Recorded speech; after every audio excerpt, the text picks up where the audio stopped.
ও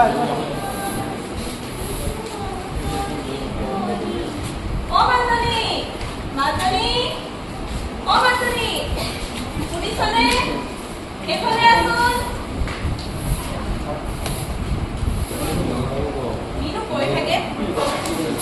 ও মালতী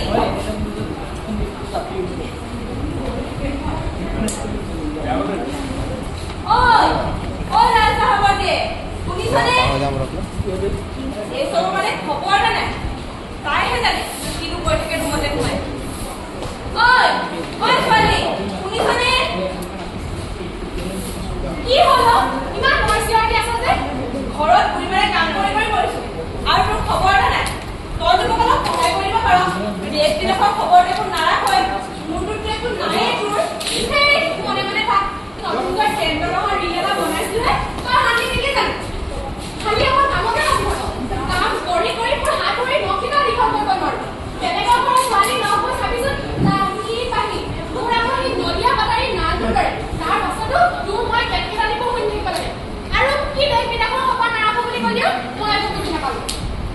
BLO লাগিছিল এবাৰতো ভোটৰ লিষ্টত নাম আহিছে হেনো অহা সোমবাৰে ওলাবি ইউজেনিকৈ ফটো দি থৈ আহিব কি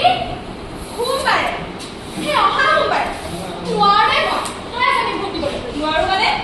কাৰণ সেইদিনা মোৰ লগৰজনী বাৰ্থডে আছে গ্ৰেট চেলিব্ৰেশ্যন পোলাও ভাত দিব তাতে মই ৰিল বনাব লাগিব ডেকৰেশ্যনো কৰিব লাগিব আৰু গিফ্ট কিনিবলৈতো আছে আৰু মেইন কথাটো হ'ল যে তাতে মই নাচিবও লাগিব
আমাৰ দায়িত্ব আমাৰ কৰ্তব্য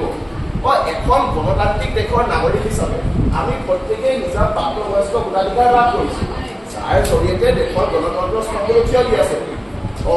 কিয় আব্ৰাহিম লিংকনে কোৱা নাই জানো government of the people by the পিপল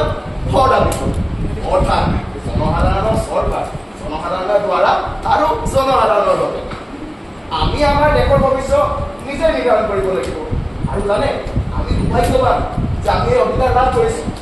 যাৰ ফলত নিজ হাতেৰে নিজৰ ৰজা তথা শাসকক আমি নিৰ্বাচিত কৰিব পাৰিম তাতে আইজনী হৈছে নতুন প্ৰজন্ম তহঁতে নিজৰ দেশৰ ভৱিষ্যত নিৰ্ধাৰণ কৰিব লাগিব বাৰু এইহে সুযোগ বাকীতে সাধাৰণ বাৰ্থডে গাড়ী খাব যাবলৈ নাই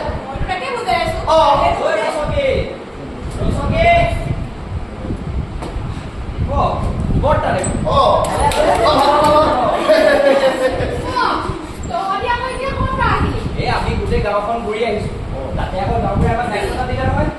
কি দায়িত্ব দিলে কি ক'ব আৰু যিমানবোৰ নতুন ভোটাধিকাৰ আছে তাহাঁতকো এই ইভিএম মেচিনটো কেনেকৈ ব্যৱহাৰ কৰিব লাগে তাকে বুজাব লাগিব বুজাই আহিছো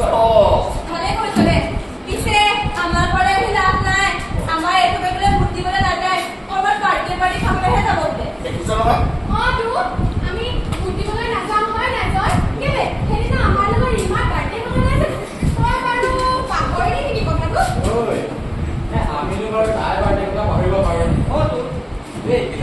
কথা পাহৰা নাই যে সেইদিনা আমাৰ নিৰ্বাচন আছে।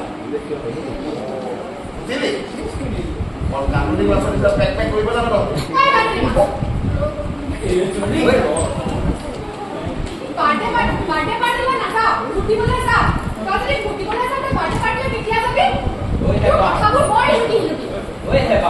আমি ভোটটো দিও তই বাৰ্থডে পাৰ্টিলৈ যাব পাৰিম নে কি কব তই? তাকে এই বাৰ্থডে পাৰ্টি বছৰে বছৰে আহে, এই নিৰ্বাচনটো বছৰে বছৰে নাহে নহয়। এই বাৰ্থডে পাৰ্টি খাবলৈ ভালো পাম নেপালো নাই, আমি কিন্তু ভোট দিবলৈ যাওঁ। নিজৰ দায়িত্ব লৈ বছৰটো শুন তোৰ লগৰজনী বাৰ্থডে প্ৰতি বছৰে আহিব, কিন্তু নিৰ্বাচনটো প্ৰতি বছৰে নাহে নহয়, হয় নাই? হ'ব হ'ব তাই এতিয়া বুজি পাইছে নহয়, বুজি পাইছে নাই?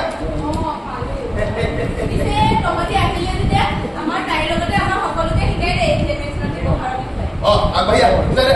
চবকে বুজাই দে। তই বুজাই দিওঁ তই ৰচনী চা আৰু আপোনালোকেও চাওক, এইটো হৈছে এটা ইভিএম মেচিনৰ নমুনা, অৰ্থাৎ ইলেক্ট্ৰনিক ভোটাৰ মেচিন। আমাৰ ভাৰতীয় নিৰ্বাচন প্ৰক্ৰিয়াত প্ৰযুক্তিবিদ্যা ব্যৱহাৰৰ লগে লগে ইভিএম মেচিনৰ ব্যৱহাৰ মাত্ৰা বৃদ্ধি পাইছে, য'ত আমি নতুন ভোটাধিকাৰীসকলে এই কথা জনাটো অত্যন্ত প্ৰয়োজনীয় যে এই মেচিন ব্যৱহাৰ কৰি আমি কেনেকৈ আমাৰ স্বাস্থ্য অনুসৰি আমাৰ মনৰ পচন্দৰ দলটো প্ৰদান কৰিব পাৰোঁ। তই ৰচনী চা এইফালে আছে যে এলফাবেটখিনি, এই এলফাবেটৰ ঠাইত থাকিব আমাৰ ভাৰতীয় ৰাজনৈতিক দলৰ প্ৰতীকসমূহ আৰু তাৰ সমান্তৰালকৈ থাকিব কেইটামান বটন, আৰু যিকেইটা বটনত নিজৰ স্বাস্থ্য অনুসৰি নিজৰ পচন্দৰ দলৰ প্ৰতীকৰ সমান্তৰালকৈ থকা বটনটো ক্লিক কৰিবা আৰু তুমি বিচৰা দলটোৱে সেই ভোটটি লাভ কৰিব। বুজিলি নহয়? তেন্তে আমি সকলোৱে প্ৰতিজ্ঞা লওঁ যে আমি প্ৰত্যেকেই এজন ভাৰতীয় নাগৰিক হিচাপে ভাৰতবৰ্ষৰ অখণ্ডতা, সাৰ্বভৌমত্ব, সমতা আৰু নিজৰ অধিকাৰৰ স্থিতি স্পষ্ট কৰিবলৈ আগন্তুক নিৰ্বাচনত সক্ৰিয়ভাৱে অংশগ্ৰহণ কৰি নিজ কৰ্তব্য পালন কৰিব। ইয়াৰ সমান্তৰালকৈ আমাৰ গণতন্ত্ৰ আমাৰ হাতত, দেশৰ শাসনতন্ত্ৰ আমাৰ হাতত, দেশৰ ভৱিষ্যতো আমাৰ হাতত। গতিকে এইখিনিতে পদ লওঁ যে আমি আমাৰ দেশৰ গণতন্ত্ৰৰ